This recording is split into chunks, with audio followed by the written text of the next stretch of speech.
Hey guys, welcome to TechCity DisQus. I'm Belarus Okoji. In an era where we have a Twitter president, hashtag Kofefe, hashtag men are scum, hashtag domestic violence, hashtag fake news, etc., where millennials decide for themselves what is news, and they also discuss things that directly affect them, talking about all of these things at the same time instead of waiting for traditional media like television and radio to talk about these issues one at a time, a la the millennial status we have aligned ourselves with. It's interesting to note that Twitter, Facebook, Instagram, Snapchat, all of these applications have become sources for news.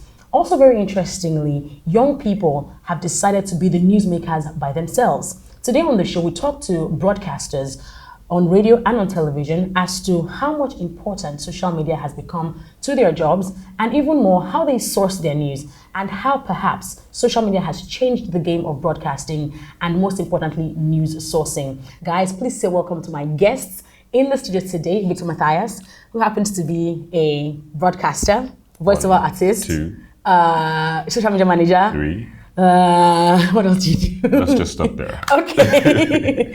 He's with Channels Television. It's nice to have you here, Victor Matthias. It just feels strange because usually I do the questioning. Right, you're usually on this side. Yeah, so what? And I have Kumi Omishiro here as well, radio presenter, writer, online editor. Yes. Let me be humble like Victor and say, let's stop here. Okay. Taking a cue. And you also feel the same way, don't you? Because you're usually on this side. Yeah, it's quite weird, but awesome. a good weird. I feel powerful. So powerful. It's nice to have you guys here. First off, just straight from the bat, for you, is social media a source for news or entertainment or any other thing? So I think social media has gone past what we used to think was a parking lot for trivial updates. Social media has gone beyond that, and it is indeed a source for news. I used to ask myself, how breaking is breaking news?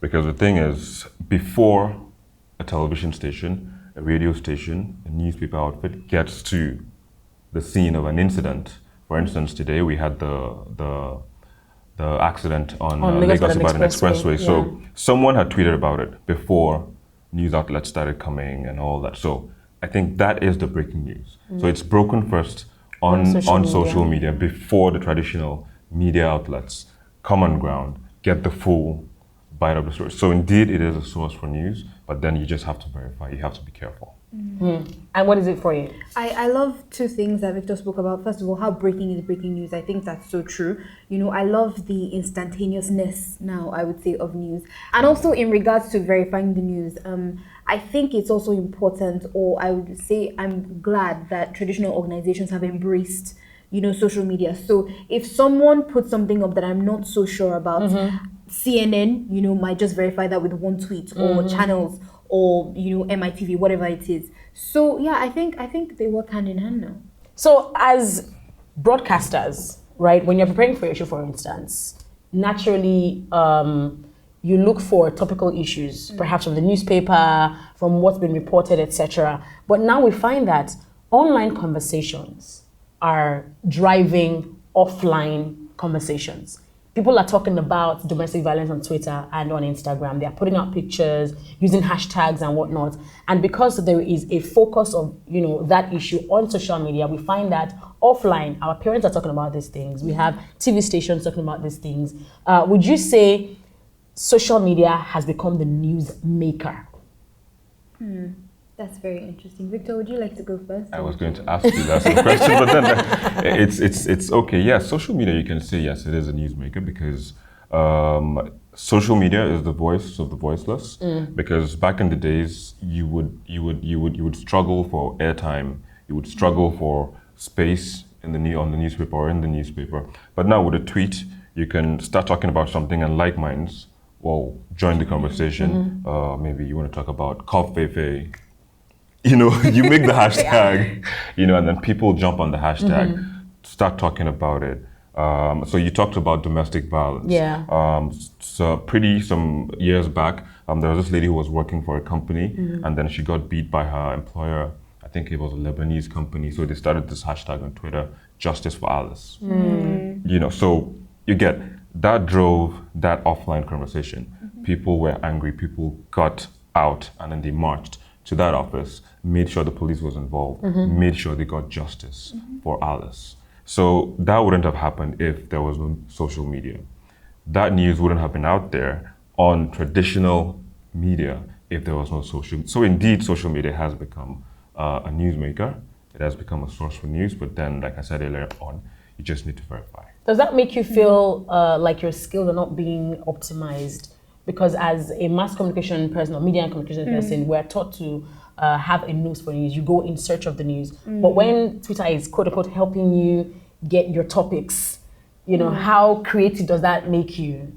I mean, I would say there's a lot on social media. As a broadcaster myself, it's not everything that I see on my timeline that I feel the need to talk about on air. But they're very, very important topics that, they either have attracted a large amount of attention that is worthy of, you know, taking off social media and onto more traditional news platforms. For instance, at the beginning you spoke about the men are trash hashtag. Yep, men are scum. Men are Men are scum. scum. There were two, men are scum, men are trash, depending on what exactly was trending on your timeline. And in South Africa as well, the popular, you know, lady that was got killed by her boyfriend. You know, and I do a show that's targeted at women, and you know, it just obviously sometimes bad news does provide content for your show, but these are very important topics that I can definitely take, you know, from social media and shed more light on. So in that regard, I wouldn't say it's lazy journalism.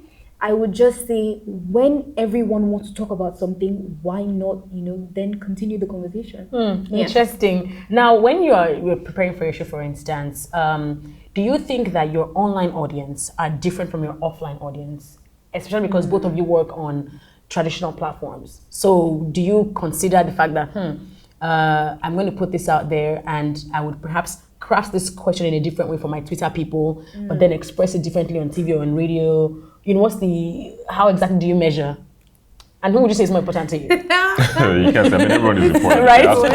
Everyone is important, and I think in terms of putting your questions maybe differently for television or for radio and then for social media, I think for me, I think there's no point because, I mean, a question is a question. If you want to find out if it's black, that's what it is. That's what I think what you should be looking out for is what are you looking out for? If you're looking out for a black stuff, then you should go and look for a black stuff. Okay. Don't beat around the bush. I mean, on traditional media, we don't have time.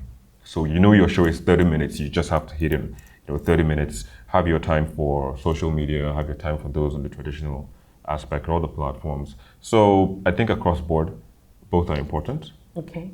The viewers are also important, the audience, and then your online audience are also important. Yeah. In your case, I think it's important to not take for granted, you know, how intelligent your audience is, because sometimes I tend to think, my Twitter people are so smart, and like these are my people. And you know, sometimes when you go on there, well, I wouldn't say have the tendency to water down, because I personally don't do that. But I'll speak about Twitter being I call Twitter my home. Kind of. That's where I'm most comfortable. That's where I'm more comfortable. Like, Instagram is great, and I'm not a huge selfie taker. I really just like to talk, and Twitter people like to talk. They do. So, so I find that, to be honest, it's pretty much the same with me. And because there's a link anyway, whenever I'm on air, I'm sometimes live tweeting, or just before I go on air, I find that there's not that much difference. I enjoy an intelligent audience anyways. People now refer to Twitter as the place where you get news. Some are concerned about Facebook and the tendency of Facebook to be where fake news is spread. Okay. Do you perhaps have a bias for any of these platforms? Which would you rather trust? Which platform would you trust to get your news from? And which would you say, perhaps I need to be careful how I rebroadcast this, or retweet this, or share this? Okay, I would agree with you there. I do have trust issues with Facebook. I'm not a huge Facebooker, and Instagram as well. I that's better, but really, when I really I would say when I believe a story is really authentic is when I see it on Twitter. You know? Especially when it comes from someone I respect or an organization I respect. Or a verified handle. Or a verified. Yes. fake You news. know, when it's a verified handle, it's almost psychological. You're more likely to believe that this person is. They wouldn't mess about with this kind of thing. So yeah, it would. And Victor? Yeah. So for me, I think the major one for me is anyone with a smartphone can say whatever he likes. True. So again, I'll still harp on the fact that you need to verify. For me, what I do is if someone talks about something in, say, Ekpe, I'll try to call someone in Ekpe. You know, or I try to call someone who knows someone in Ekpe. So there's a long line, it's a long chain to verify a news item. So because the thing is, the news, social media doesn't verify the news. President Trump tweeted the other day, Okay. hashtag Kofefe. It was a long tweet. Yeah. And then it ended with Kofefe. Yeah. Some said he was drunk tweeting. Some said it might be a secret code to something. We need to call someone in the office to find out if he was in the drug tweeting. I think what I really would like to know is how his entire team just left that there for hours on end. And That's again, I'm shocking. curious as to how he handles his Twitter himself. I feel like no one else has the password to his Twitter. I think so too. That's just He's Trump. right. Yeah. He's the president of the US. He's the most powerful man on But earth. bringing that back home, after that tweet went viral, many people hopped on it. Organizations used it. The different campaigns stirred from just that tweet. And I was talking about this with some friends, and I said, when you look at the Nigerian example, as much as yes, Nigerian brands also love to jump on trends and jump on hashtags, they are also a bit more careful. Some are able to succeed with it.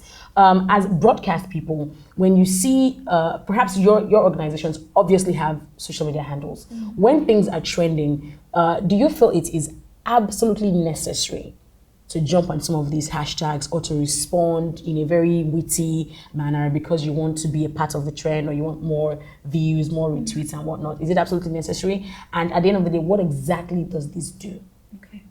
Well, so the thing is, I think first of all, what you need to look at is the editorial judgment or the editorial push that the organization actually looks at or follows. So you might not really feel the need to jump on a hashtag like Kofefe because you feel, okay, why did he even tweet Kofefe? You're not even sure. Like you said, some people were saying that he was drunk tweeting.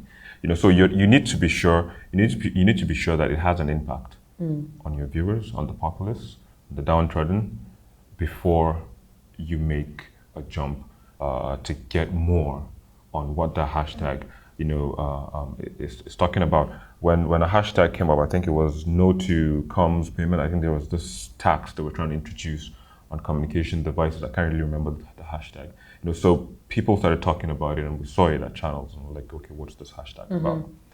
And so you try to dig in deep to find out what it is about, and then you treat it. Yeah. So it depends on the kind of editorial policy you look at. The EFCC. You talked about being witty, like they've been witty. They are so witty. You know, so they Would you say it's working for them? Some days. Yeah. Some days, okay. So and then the change. There was a guy who took his girlfriend up, took his friend to shop 5K 5K bay. You know. So Wema Bank, some banks, they also jumped on the hashtag. Tweeted something witty about it. I mean, they're not news organizations, but I'm just talking about them because They're brands. Yeah, they're brands. So and it worked for them. It's very interesting that you would talk about the hashtag 5KB because that was my example. It really was hashtag keep the change big. And a lot of people said, why would Punch newspaper jump on that? Why would they take such a trivial, it's not even news really, but such a trivial like Twitter banter, let's put it like that, and put it in the newspaper. And I had this argument with someone and I said, to be honest, I don't think it's that bad an idea. Okay. I think, especially in Nigeria, we're very serious about things. You think? I think, especially with traditional we joke media. about a lot of things. No, we're Traditional serious with media. traditional media. Yeah. Like channels never very would have jumped serious. on stuff like Yeah. that because everyone knows that channels, when you want to get the news, you go to channels. So I'm not going my It's the thing is, but sometimes you're watching CNN and you see something very trivial, like Donald Trump has 2 scoops of ice cream while everyone else has 1. And sometimes I just think you need to tone it down just a bit and be relatable. And then that way people know that you're not just out of touch with reality. Yeah. You're not out of touch with social media. You know what's going on. So as long as I'm not opening the newspaper every day and seeing random things from Twitter in there, I think once in a while, a little. And if it's relevant, why not? Like the example, the organization that jumped on 5KB did it and they did it well. So know what works for you. It's not everything. I remember when Beyonce, the line from her song, the Red Lobster line from her song, and then the American restaurant itself, I think they took 12 hours before they even responded to be included in her song, and it was very poor. And Twitter was like, oh wow, it took you 12 hours to come up with that. So make sure it's relevant, make sure it's witty, and make sure it's really good, because we're waiting for it. There are savages out there. Definitely waiting. They will clap back at you if you do something, and if you don't do anything, Yeah. they have things to say. Now, when we talk about causes, issues that people bring onto social media that they talk about extensively, for instance, domestic violence, rape culture, etc. There is, as much as there is a lot of information that's going out on Twitter, there is also some education that's going out. How effective do you think social media users have been with changing the narrative when it comes to different causes that they bring on there? So for instance, domestic violence, people have talked about the fact that, they are being beaten in their marriages. Some have talked about some rape issues in their areas and whatnot. Would you say that Twitter has been able to solve real problems? And how many do you think, because there are a lot of conversations. People start talking, I have my experience here, I have my experience there. But it's almost like just a database of people sharing their issues. Yeah. What is the what results do we have with regards to solving these problems? I'll use the hashtag when our trash or scum, depending on what you saw, example. Now that led to a lot of conversations, a lot of women sharing experiences, nasty ones that they had. Interestingly, I shared my experience as well, which is something I would typically never do. But, because like Victor said, social media is a voice for the voiceless. Now, sometimes I don't think it's about the solution at that present moment. Okay. Sometimes I think it's about awareness. Sometimes I think it's about, I don't want to say support, but I people need to know that there's a common experience, and then it can go from there. I think sometimes it's not about immediate results. Sometimes you just need to talk about things. And even with the increase of information on social media about domestic violence, I am of the opinion that none of this is new. We just have a platform now that shares those experiences. So I wouldn't say the immediate thing is, so how does this help anybody? But if someone like me, who is quite private and usually not, very willing to share that kind of information, reading through the thread and seeing women share so many horrible experiences, that emboldened me to say something as well. And sometimes just saying something is enough.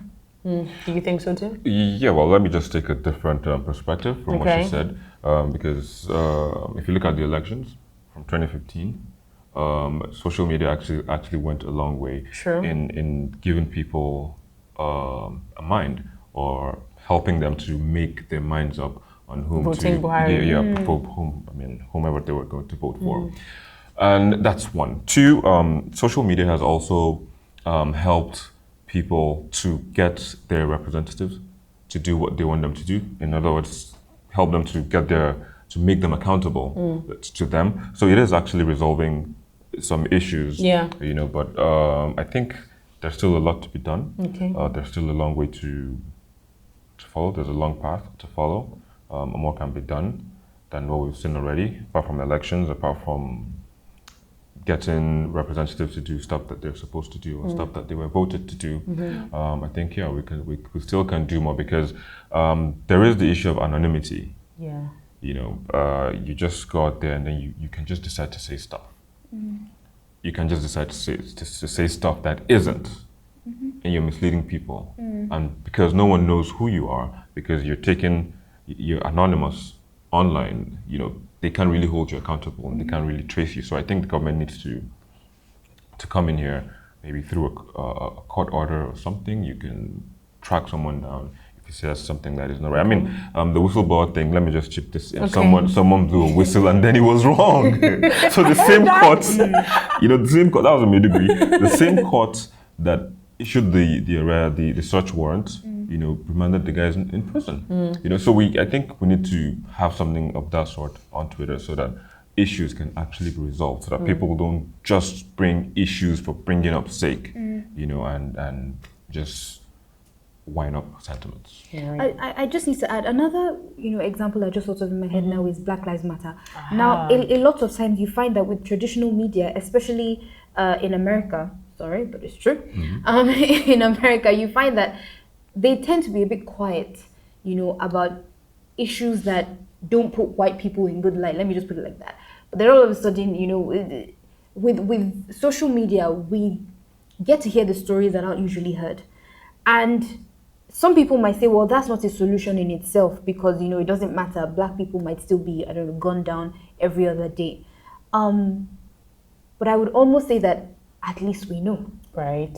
I can imagine countless cases over the years where no one had any idea and the media was super quiet about it because of all the behind the scenes strings. But now we know. What would you say is your most dramatic or life-changing discovery on social media? Maybe a news item or anything? To be honest, that's a long shot. Because I don't really know. I can't really say. There's way too many of them, right? Exactly. I can't really place my fingers on a particular one. But I think there's been a lot of stuff out there on social media. There's been a lot of engagements.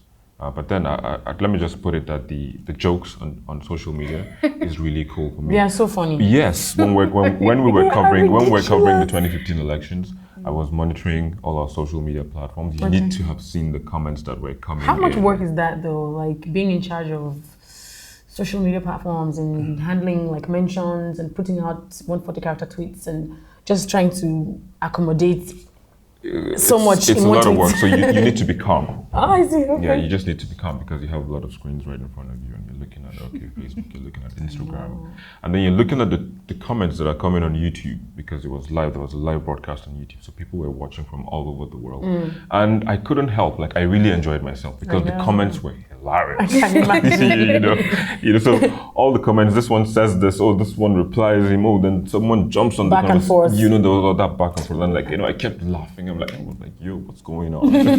What would you say is your most dramatic or life-changing discovery on social media?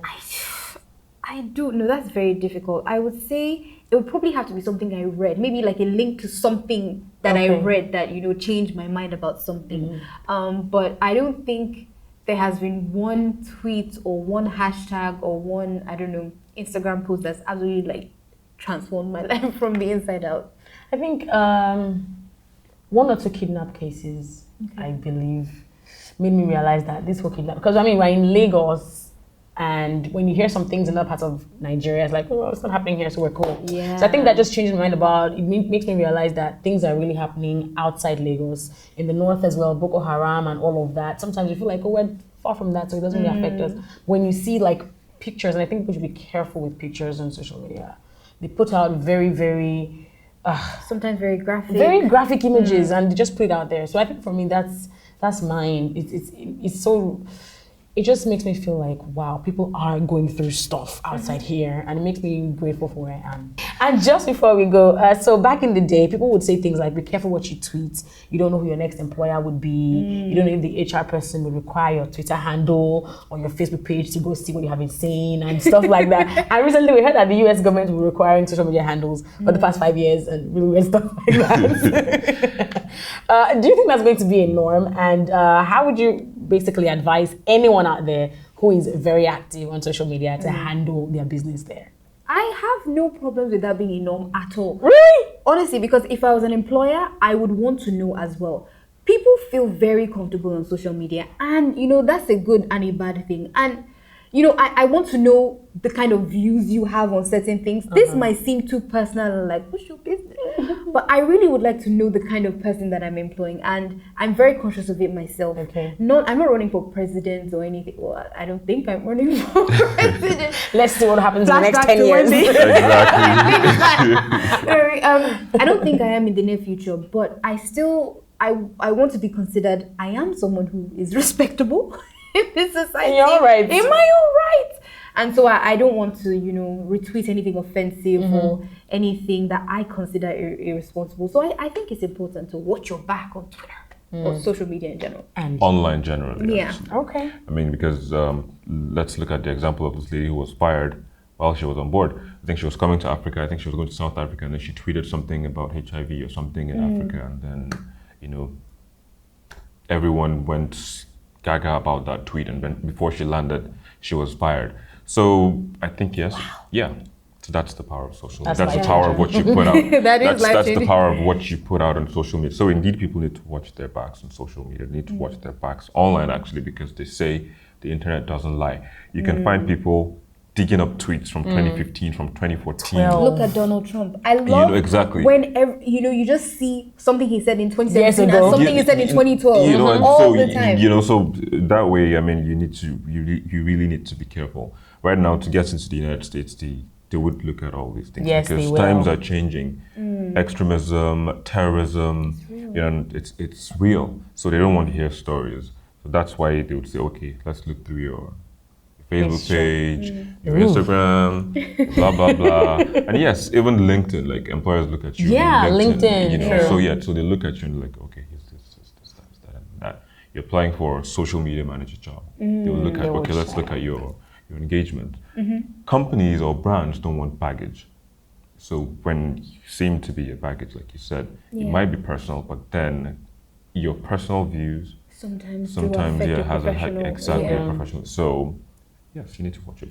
Thank you for the delete button. The internet never forgets. No, you never Still, forget. Never forgets. So finally, yes or no? Are you ever bothered about maybe the fact that things like Netflix, YouTube, and online TV viewing would replace traditional television stations? Well, Yes or no? okay. I wish it could be a yes or no question. The thing is, content is king. If you have content, you won't be threatened. And do you think that online radio stations, podcasts, and the rest might replace traditional radio stations that we listen to? No, I'm not worried. There's so many people that didn't think radio would last this long, but it has. And secondly, we still have issues in Nigeria to face. We still have traffic, which helps because people listen to you, and we still have high data rates, so people still want to listen to. So yeah, I don't think it's going anywhere anytime soon. We have to stop the conversation here today on TechCity DisQus. Thank you guys so much for coming on this show. I have learned a whole lot. It's amazing to see that people who work in traditional media have so much knowledge of what's happening online. I think that's amazing. You guys are like the best. And we only talk to the best on TechCity DisQus. Really? I should get a badge for that. Absolutely, definitely. Wear it like a badge of honor and tell everyone, hear ye. I was on TechCity DisQus. I'm just joking. Thank you guys so much. We'll see you next time. Please leave a comment in the section below. Let us know what topics you'd like for us to discuss. Whatever is trending in your circle, we'd like to talk about that and who you'd like us to talk to as well. Kumi Mishuri, presenter, writer, editor, has been on TechCity DisQus, and Victor Matthias, presenter, social media guy, voiceover artist with Channels TV, with CDFM. You are with CDFM. With Channels TV. Have been my guests today. I'm Belarus Okoje. This is TechCity DisQus. We'll see you next time. Bye.